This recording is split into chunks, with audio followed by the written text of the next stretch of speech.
Wakil Gubernur Aceh Fadlullah menghadiri peringatan Maulid Nabi Besar Muhammad SAW yang digelar oleh Kepolisian Daerah Aceh di Masjid Babut Taqwa Komplek Polda Aceh, Kamis 11 September 2025. Tiba di Mapolda, Wagub disambut oleh Kapolda Aceh Irjen Pol Marzuki Ali Basha, Wakapolda Aceh Brigjen Pol Ari Wahyu Widodo, serta sejumlah pejabat tinggi Polda Aceh lainnya.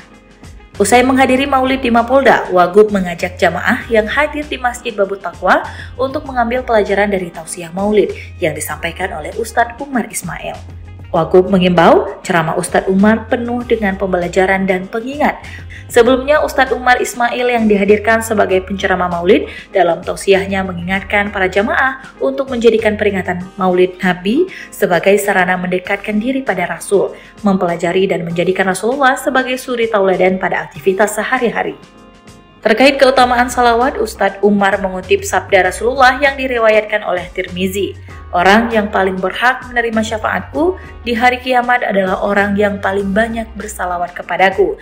Dalam tausiahnya, Ustadz Umar juga mengingatkan para jamaah untuk selalu mentauladani 4 sifat Rasulullah, yaitu siddiq, amanah, tabligh, dan fatanah.